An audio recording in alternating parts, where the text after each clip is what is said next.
Welcome to Marvel Vision, a podcast about Marvel, the MCU, and right now, X-Men 97. I'm Alex. There it is. Slightly off. Pete's had a long weekend. I'm Justin. I'm Pete. And we are going to be talking about the latest episode of X-Men 97, Tolerance Is Extinction, Part 1. Part 1 of the three-part finale of Season 1 of X-Men 97. If you haven't watched it on Disney+, go watch it. Big stuff goes down here as Bastion, and I'm going to give some recap now, so this is where we get into the spoilers. Oh, wait, sorry. Did we change the format? Is this new? This is new. I figured we could do the recap now instead of immediately jumping into talking about the opening credits of the Marvel. Oh, can we talk about the opening credits? I have some notes about here's the what we're going to do. credits. I'm going to do the recap. Then we talk about the Marvel flip. Then we open it up for Q&A. And then go back to the Marvel flip. Yeah, and then we talk That about, sounds great. go to a little section I like to call Slipping in These Jeans, right? Whoa. I think that's what we So usually- happy you Isn't that said the name Gene. of this podcast? Yeah. I'm going to uncork a bottle of wine, a classic 97. Excellent. Oh, look at you guys. Well, anyway, on this episode, Bastion has activated his Prime Sentinels based on the actions of the X-Men of the previous episode.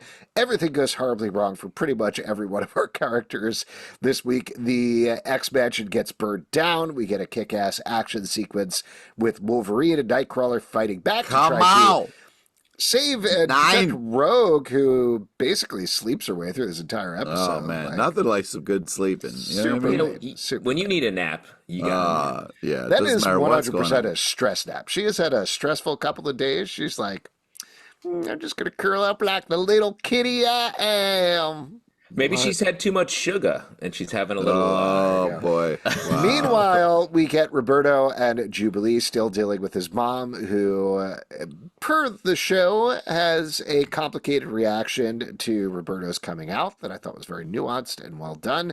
At the same time, this is upsetting. Also, Magneto has been captured by Bastion. It talks to Val Cooper a bunch, who ultimately frees him, says Magneto was right, and Magneto, at the end of the episode, It's just in underwear a lot. You know what I mean? does a classic reversing of the poles move, taking down all of the Sentinels, EMPing the entire world and declaring war on humanity. And just at that moment, Professor Xavier crashes into the burned remains of the X-Mansion, is like, hope I'm not too late. And everybody watching is like, you are. Yeah. And then he blew says, this to me job. by X-Men, and he calls on 4 specific X-Men. There you go. Lots of other things, of course, going on in this very, very big episode. But let's get into it. Let's talk about the Marvel flip. Pete, it was the same this time. Take it away. Yeah. Oh, man. It's nice to have some consistency in your life. You know what I mean? Just hearing the music, bringing you back. It's just a lovely thing. Yes. Wow, the shortest section ever. Okay, let's open it up for Q&A. Nice. Well, let's talk a little bit while we're talking opening creds. Yeah. Let's in bring the it back to beginning. the creds. You know, more and more, I feel like watching the first, handful of episodes, I was like, oh, look at these fun little Right. things they're showing us, little like, oh, the Easter eggs. But what they were doing is telling us the whole story in short. And that leads us to what we were talking about last episode. The Apocalypse and Cable are key factors here in the beginning. Mm-hmm. So, it's a little early to turn to our vision board, right, Alex? But I That's don't skip usually the everything. last section. Yeah, We're still in Jesus, let's- Q&A, and so far there Yeah. have been neither Q's nor A's. Oh, Well, okay. I'm joking, but I do think that having Apocalypse in such a prominent space in something that has become really the window into the future of this season just makes me think that Cable is, and then we go to Cable as the first moment. When you say Like, apocalypse, do you mean Sinister? No, Cable is shooting Apocalypse in the first little vignette in the opening credits, and Sinister I and see more what for you- having their I thing. later on. apologize. Yeah. How dare you? By the way, yeah. while we're staying on the opening credits here, there's been a lot of discussion I've seen online about something we've talked about here on the podcast, which is Morph's powers on this series, and the fact that, Yeah. like, he could turn into Quicksilver, he could turn into magic. I'm blanking on Juggernaut, exactly. It seemed to have those powers. There is a theory, which I don't think is too far-fetched, that Sinister has messed with Morph in some way, and that's what we're getting these opening credits, to give him powers that are beyond shape-shifting so he can actually get Beyond the sight? powers. beyond sight, beyond dreams. I don't know. Uh, anyway, I'm not quite sure what we're doing here, but yeah, there might be something to that, like them ending with that, with Sinister having some reveal with Morph at the end of the season. I guess we'll see.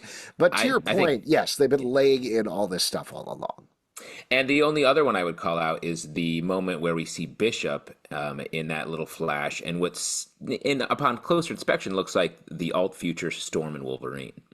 So I think that's maybe making me think that in this last, perhaps the last episode, we are going to jump to Cable's time and have Apocalypse be set up as a future villain, or maybe the overarching villain of this whole season. Well, I think that could lead us to the thing that I completely skipped over the recap, which is we get a Summers family road trip that happens in this episode where Cable is hanging out with Jean Grey and Scott Summers. They have a great family dynamic through this whole thing. A lot of it is about Scott dealing with the fact that, like, he gave his baby up to the future and the worst possible thing happened. And also Jean, as we find out, has the memories of Madeline Pryor given to her moments before she died. So she has feelings towards Cable. I really liked all this stuff. I thought this was really well done. That thing where the whole thing with like the X jet blowing up and then All right, before we get into Fast and the Furious, let's back up the fucking truck. So after let's the credits, start with the opening credits, the Marvel. Sorry, Pete, I just want to ask, you always say back up the truck. Has it always been a fucking truck? Because I'm just wondering, is that something that I can just call when I like an Uber, the fucking truck? Hey, listen, all I'm saying is a we get bang bus, I believe. Oh, don't go there. So after the open credits, you get Scott, hanging out with Jean, and he's just complaining. He's just fucking bitching about like, oh, my son won't talk to me. Oh. I think you need to watch this with new eyes, because you're adding your hatred of Cyclops to this episode that isn't about then he him. says the crazy. If you would let me finish, then we could move on. And then he says the craziest shit, which is Professor X is the greatest father of all time. And I just don't know. But if you're coming at this from a comic reader's point of view, where both of those characters have done bad things and have sort of fallen from grace. In the cartoon, that has barely happened. Like, there's little shades of that maybe, but this has been okay. So let me, that way. Justin, listen. You're a father. Alex, you're a father. If you went to space and Pete, then, you're a like, motherfucker. Oh, if you just went to space and ditched your family, would you still think you have a pretty cool dad, or like what? What were your thoughts on that? What if your dad came to you and was like, "Hey guys, I'm in love with a bird lady. I gotta go with a chase her down." triangle haircut like you've never seen? I mean, the hold on the triangle is just. It's magnificent. It's beautiful. Think of the hairspray. As we know, the ozone layer is going to be saved. You don't know it's hairspray. It could be fish gel. You have no idea what's holding that triangle under perfect perfection. I think we're going to find out by the end of the season. I hope so. Alex, can you fix this mess? Probably not. But I do agree with you that they are laying in. No. Wrong person. Not you. That they're laying in things textually here, because I will say, Pete, I clocked the same thing of like, really? Professor Xavier is the best father ever? All right. Yeah, that's a hell of a thing to say. Justin, I know you're not quite there yet in your rewatch of X-Men 97, but as far as I know, the X-Men are kind of aware that Xavier left to go be healed by the Shi'ar, so there's not that he isn't lying to them. He hasn't he wasn't about to die and then he snuck out to the Shi'ar and he's like, hey, or anything. That's something that they're all aware of and know. And if we got those details wrong, by the way, about the cartoon show, the original one, fine. Same point still stands. This is not Xavier. I'm just talking about the cartoon. Charles rolls around with a lot of promises that he's going to help people out, doesn't do a lot of that. There's so much inward fighting. How do you look at this X-Men team and say, man, that guy, they're all led by somebody who is clearly a great father? You got to be fucking kidding me, man. Are you saying this show might be about a father that's letting down the people in his charge? A theme that I've never encountered in popular culture, I guess. All I'm saying is it's yes, a crazy statement. It's a fucking crazy statement. No, but they are laying in the relationship here because we have not seen Scott and Xavier together. That is what we're heading towards. And like we've been talking about on the podcast almost week by week, when Xavier returns, regardless of what Scott is saying in this episode, it is going to be hard on him. It is going to make things complicated for him and dramatic. Well, and I think this season, I think I was saying this before, like, it's all about the squeeze on Cyclops. So you had the interview where he was popping off. And I think, to your point, Pete, that statement of Xavier being the best father is weird. But keep in mind, it's coming from a man who, given no options, sent his son to the future.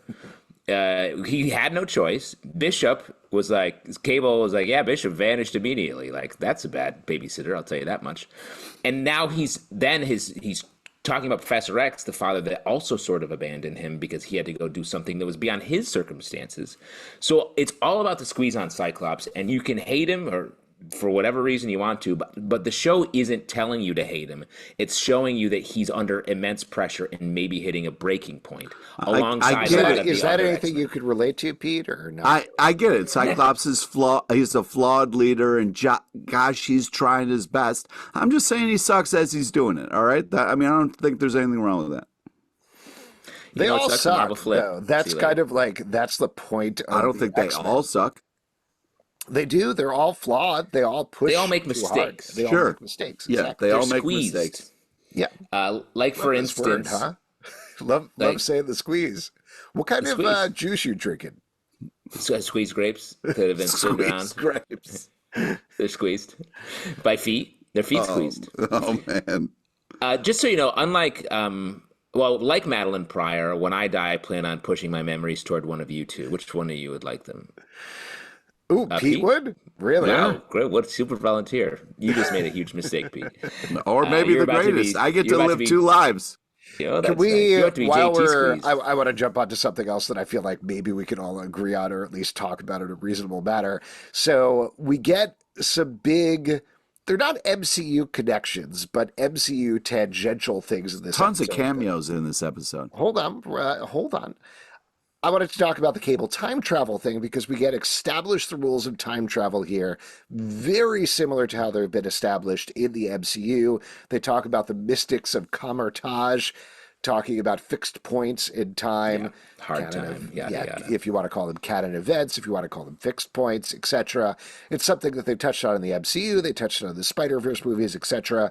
Beau DeMayo, the former showrunner of X-Men 97, who was still fired for reasons that we don't know about, has been online offering a lot of Easter eggs and explanation. He said specifically on that stuff, that does not mean this is a branch on the MCU timeline tree.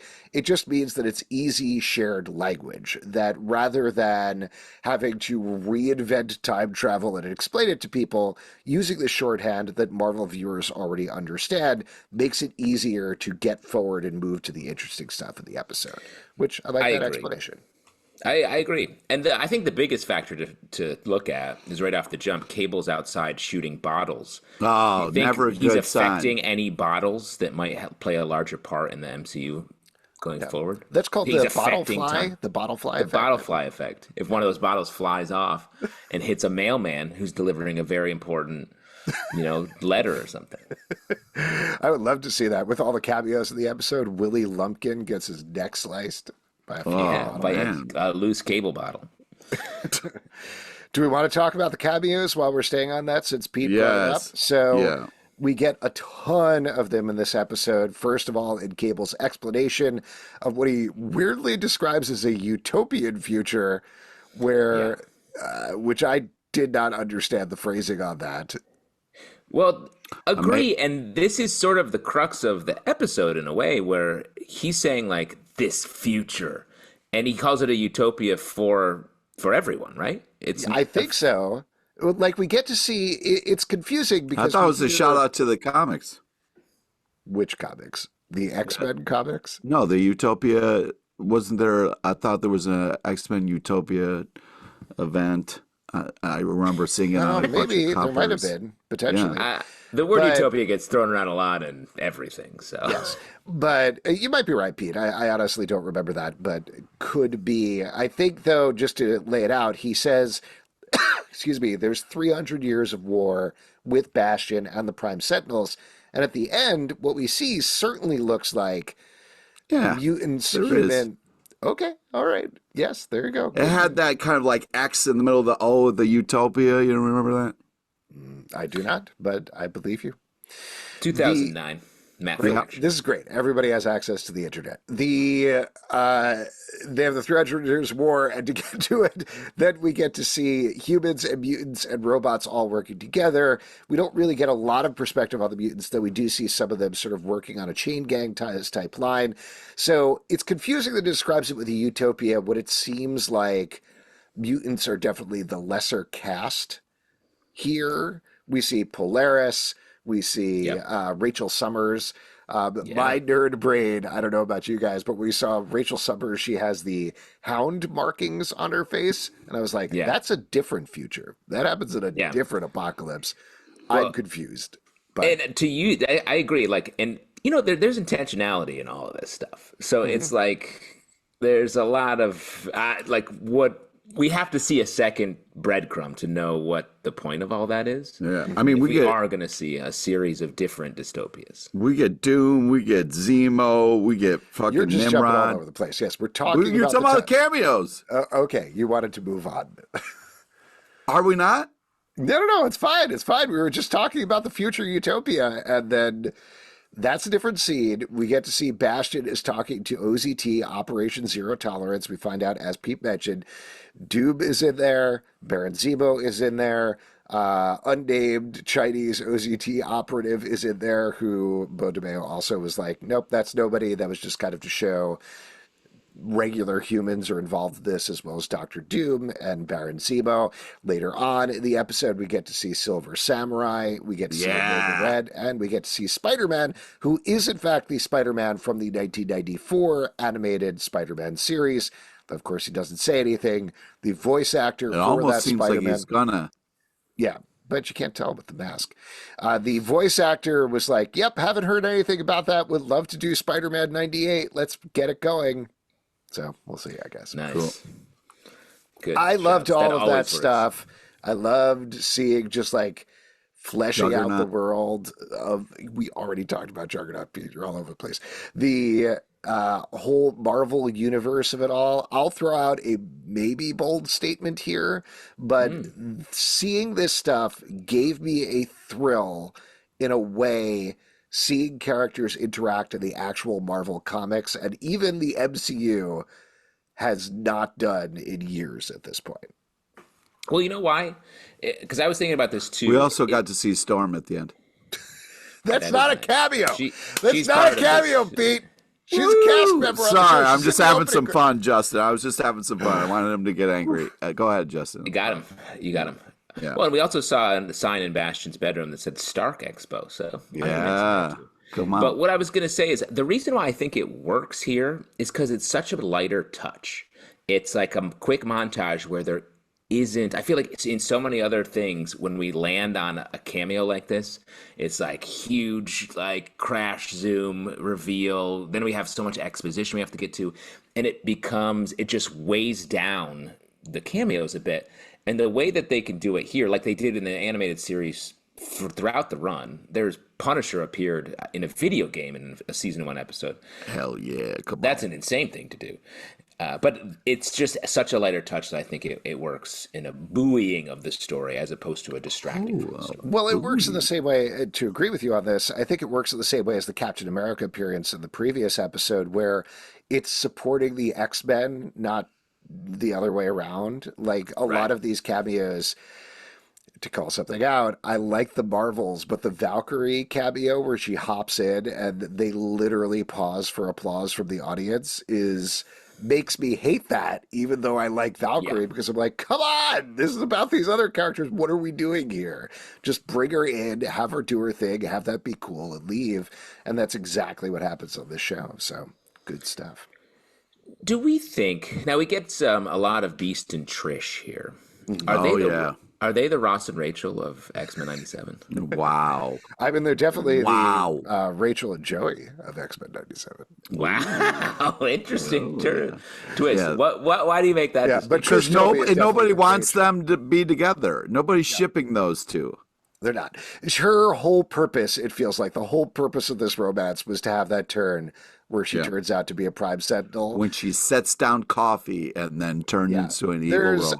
I know they're animated, but there's no heat there. There is like nothing going on between these characters. She's strange. Yes. It was weird to see her again and letting her in the lab. I was like, what is happening? Like, But it was all worth it because we got the #1 line from the X-Men universe, "Oh my stars and garters." We did get that. We did get that. I love when people are like, "Oh my garters," and then he throws stars in there. Killer. I stood up and applauded in front of my laptop. No, you did not. In front of my laptop. That's what I did. Nice little note about the Trish Tilby thing, just from the person who read all of Bodemeo's tweets. Trish Tilby apparently has been a Prime Sentinel this entire time, and when she was doing all of those interviews and bothering Cyclops and everybody else, that was actually because of Bastion, so that he could get information on everybody while he was off doing other things. So that's kind of a neat little texture thing there. That's not how journalism works. Yeah, I mean, it sort of is, we all actually. have a boss. Yeah, he's like Bastion's like her editor, kind of. Is what's happening. Yeah, her gene editor. Nope. Yeah. Nobody likes editors. I did that. No, I mean, I've worked professionally as a journalist, and the first thing that they do is they inject you with a techno-organic virus. Yeah, you remember Pete when Alex showed up and he had a big, long robot purple tongue that he just kept slashing us with? Yeah, I hated that he's tongue. on the case. Ace reporter with his robo tongue. Mr. Cyclops, why are you so bad? First question. Don't take the bait, Scott. Oh, you did? Oh, Scott, you folded. Let's get into a little speculation here while we're talking about the Prime Malls? Sentinels. No, about the Prime Sentinels. There are so many characters that get turned into Prime Sentinels here. The one that I guess ostensibly we're supposed to care about the most is Trish Tilby, but we get like the dudes in the opening credits are turned into Prime Sentinels. Bastion's mom, etc. Oh, Bastion's mom. Obviously, Come on. Classic character, Bastion's mom. Yeah. They all get shut down by Magneto. Is there a out here? Are they going to be able to cure these people, or are they all Dead? dead? Yeah. Well, I think they died when they turned into evil robots, didn't they? Because it seemed No. like they were. No? No. I mean, if you're the amount of time, I only say this from a narrative, diagnosing the narrative. I don't know, here. dude. If you start like flying around and shit, and like, I don't think you're, you know what I mean? Like, you can't go back Sorry, to just Pete, being. what like, logic are you basing this on? I don't If know you how start human flying bodies. around and shit, Sorry, you know can what I I ask the mean. stenographer to read that back? He said, Yes. you know when you're flying around and shit? You know, No, look. end of statement. No, I'm just saying that, like, if you turn into an evil robot, your hands are now blasters and your feet are like Cool. Astro Boy shoes. Sick. If you turn back into a human, wouldn't your arms be like melted and shit? Like, I don't think you can. Wow, you think just because a robot's bad, it can't do good stuff? That's the point. No, of a I robot. just think that, like, when you turn, I don't know if there's You turning think you'd back. have like floppy hands when you turn back? Oh my god! Is that what you yes. think? Like Everybody that has floppy hands. I think is what. Yeah, and Great feet. news, everybody. The X-Men saved everybody, and you're no longer robots, but you do have floppy hands. Yeah, floppy that's hands, That's bad floppy feet. news. I think from a narrative point of view, they set up Trish so hard that I think there has to be some kind of beast finding her on the other side, and reconnecting with her so that they can pay off. Do you think this romance? Beast would love her with floppy hands and floppy feet? He's already got floppy feet. Yeah, he That's loves his whole floppy. thing. That is his original mutant power. Is he has the world's floppiest feet. Oh, stop it! Those Again, are Beast just feet. to emphasize for those of you who don't read the comics, Beast was originally a non-furry guy who was just good at climbing stuff. He just with had his large mutant power. feet. That was the whole thing. Is that so crazy that they were like, let's design this super cool team of mutants? They were like, this guy has big feet. He started can doing jump and he's cartwheels. very strong. Yeah. That was always part of it. But it's also crazy. They were like, here's two characters. One guy has big feet, and the other guy has laser eye blasts that are stopped by ruby quartz lenses. He can't ever open his eyes, and his eyes are when they are open, they're always blasting all the time. It's like, put a little bit of that effort into the Beast character. No, yeah, but then they're like, and there's a guy with wings. Yeah, exactly. No. But that's like, his name is Angel. He's Warren Worthington III. He's very rich, but so he has a complex relationship with his family because he's also a mutant. He's hated and feared.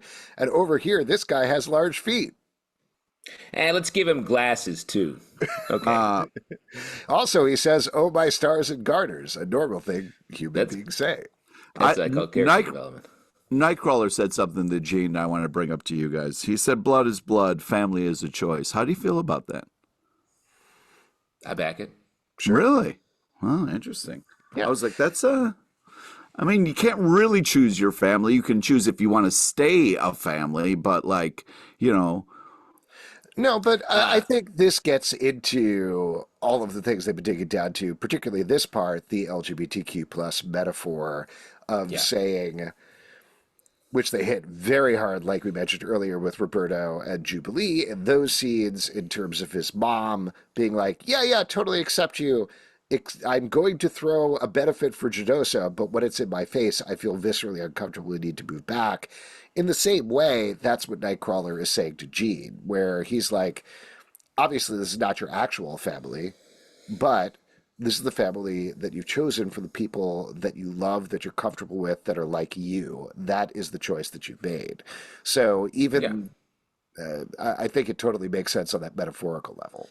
It's in the same way that we're a found family, or at least we were until I injected both of you with a just an organic virus and made you my blood thralls. So we're both blood and family. Blood is blood. Blood in, blood out. Is what I like to say.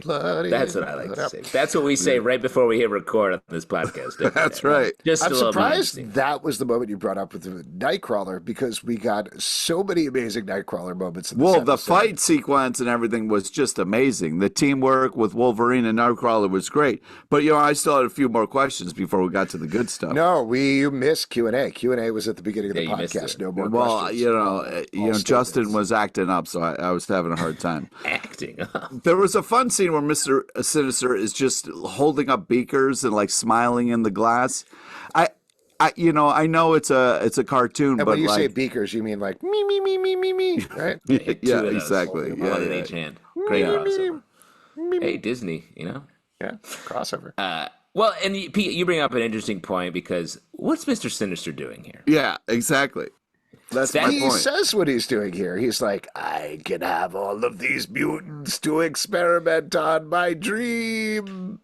But I mean, he's not being threatened. I guess this was like the Bastion episode, and maybe Bastion will be dispatched.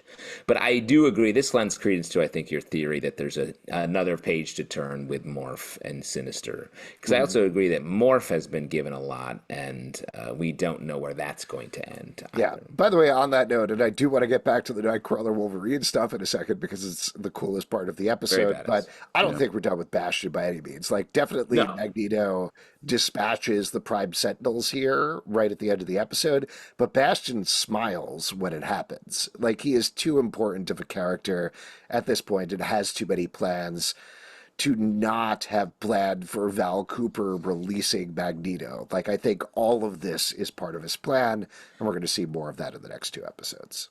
Well, and let's talk about Magneto and Val Cooper. Putting Val Cooper with Bastion, I thought, was an interesting choice. A character that traditionally is like generally a good person. And is she though? It depends on who's handling. She's definitely very fungible and goes wherever. Yeah. But I'm thinking of her sort of prime usage was like X Factor comics back in the day, when she was like leading the team, government liaison, and she was generally like, this is trying to do the right thing. And to put her there I was like, oh, that seems a little, especially when they're talking about real Dr. Mengele stuff. I was like, wow. And, we see the number tattooed on Magneto's arm. They get heavy fast with that. So I was surprised that she was there. While we're talking about Magneto, at what point when you guys leave, do you think to yourself, maybe I should put something else on other than underwear? You know what I mean? Like, how far really outside thought your he was going to house? put on his classic Magneto suit. Like I thought he was going to gallop Something on, towards maybe him a as he was barrel. flying, but no. Sometimes I get all the way to work and I'm still in my underwear. I Wow. usually get to like the North Pole and then I'm like, Yeah. Oh, Alex Take a is left? an explorer. He's an explorer. He's a 19th century explorer. yes. Trying to find the North Can Pole. we talk about Wolverine and Nightcrawler? So two amazing things that happened in this scene. First of all, actually several amazing things that I want to call out. First of all, we got Wolverine falling through the air, doing the claw tornado thing, shredding the Prime Sentinels as he That went. was so much cool. fun.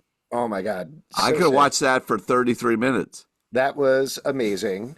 Specific And number. then we also got the amazing moment in the Mansion where he's like, I got 6 reasons, and pops Yeah. his claws, and Nightcrawler's then- like, no.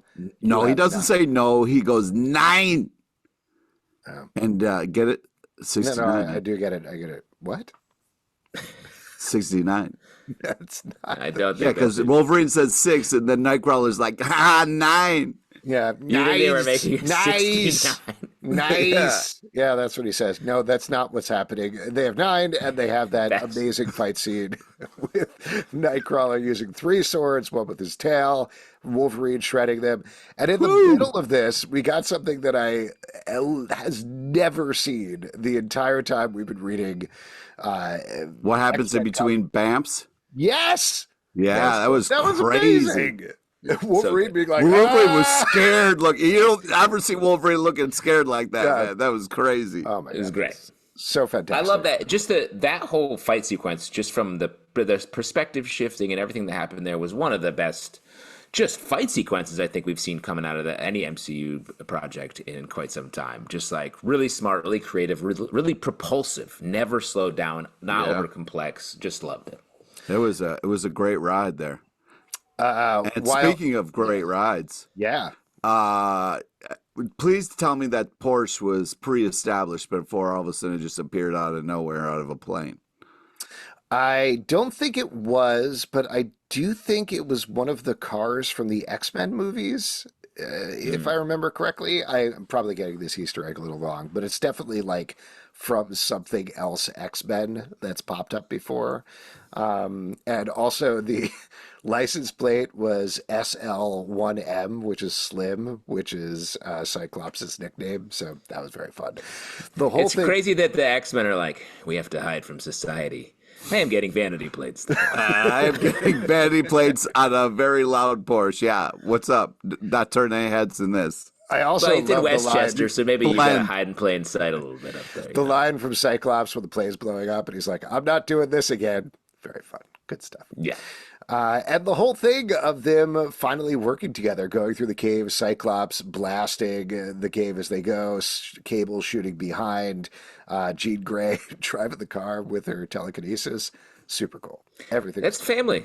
Yeah. And and I think that's the metaphor that we were talking about earlier. This is them being both a blood and found family simultaneously. It was because just they've been split up so It's hard. called Found Blood Family, I believe. Yeah. I love finding blood. I'm like, what am I going to do with this? Particularly just- on this your into a family. baggie. I'm like, ooh, where'd you get that blood? It was just very Fast and Furious. All of a sudden, they're jumping planes out of a car, which is right from Fast and Furious, and then they're talking about Jumping planes family. out of a car. That's how it happened. Yeah, you're right. But all of a sudden, they're in the car talking about family, and I'm just like, come on, man, this is very Fast and Furious here. Come on, But I think that I don't know if it's that was almost too purposeful. fast. It's I think almost that too I don't know if that was furious. a purposeful reference. No, I But I believe do this think- podcast is Tokyo drifting right now. Well, it has Oh, been for boy. quite some time. But what I'm trying to say is like this is a family that is technically blood related, but there's an asterisk next to all of them. So like to have that and have them come together in that fight, I thought was a great way to sort of simultaneously do something very badass and also pay off your metaphor in a really smart show, don't tell way.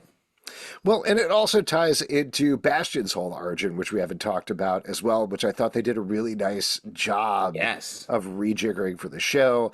So the way that I understand it, correct me if I'm wrong, but there's definitely some like gaps we need to fill in at this point, but there's this master mold code that was the culmination of every Sentinel, including Nimrod, that traveled back in time, infected a human man who, by the way, turns out to be a human man from X-Men the Animated Series, who got together with a woman who was also a side character in X-Men the Animated Series.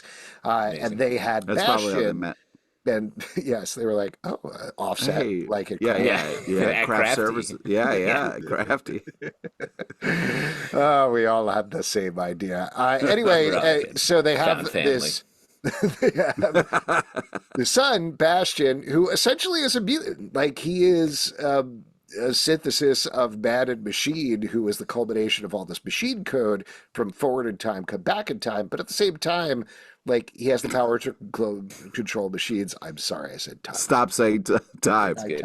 Time. Man, you're really being squeezed by time. So yeah, I think I wrote down a mutated Sentinel. Yeah. And I believe in the comics it's a similar thing where it turns out he is a mutant in not in actual name but in theory, I guess. And so I think that's good. He as a way of saying like the hatred comes from something that he actually is. Speaking of hatred, how many TVs do you think Wolverine goes through? You know what I mean? Like, if he doesn't like the news, he's going to put his claws through the screen. You know what I mean? Somebody should give him a remote.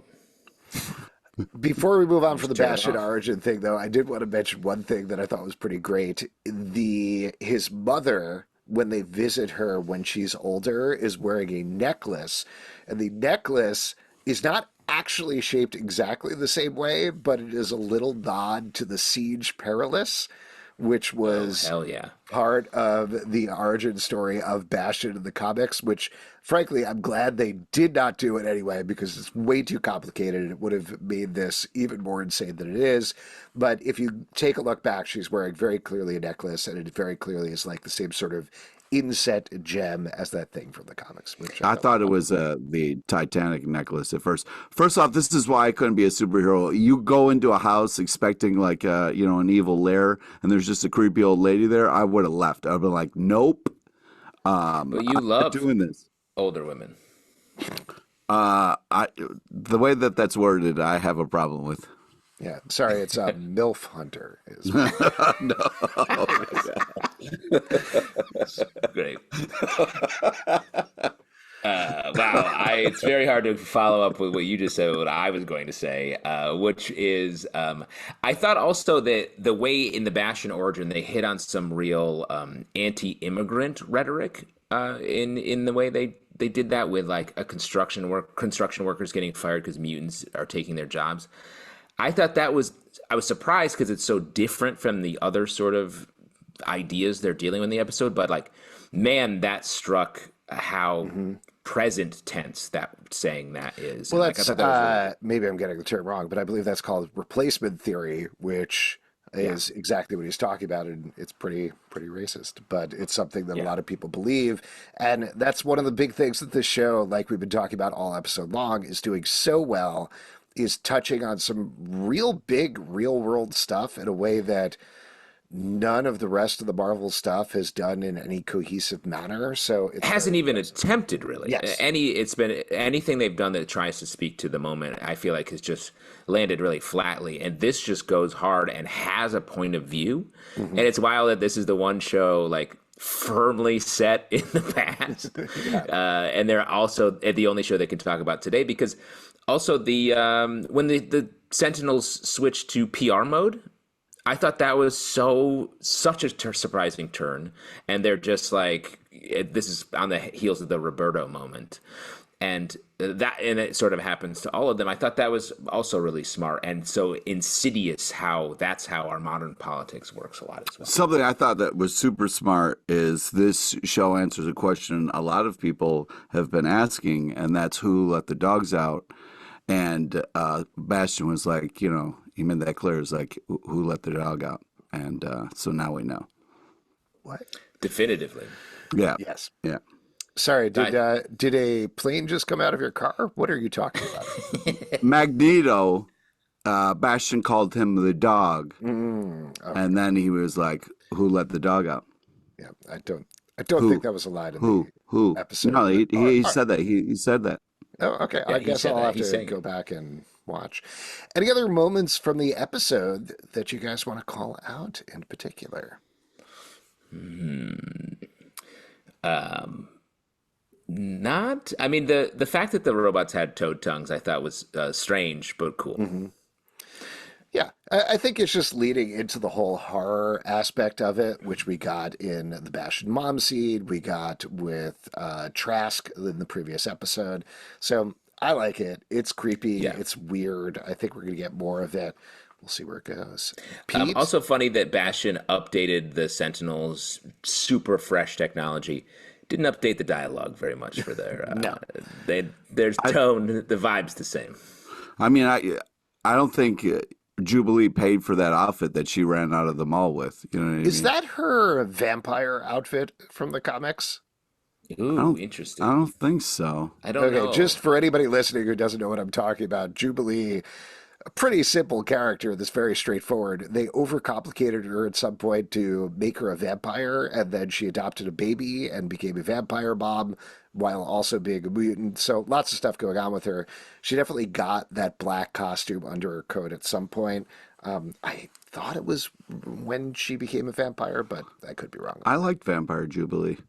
Yeah, I don't know.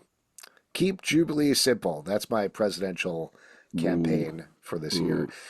Anything else before we move on? Pete, going once? Going The twice? Magneto was right line was kind of a crazy powerful line there. Yeah, I'm interested to see where we end up in the show. I think we've talked about this on the podcast before, but I pretty firmly believe that in the real world, there's a good argument to be made that Magneto is right, just in terms of how our politics are aligned with everybody in the way that we talk about everything in terms of conflict.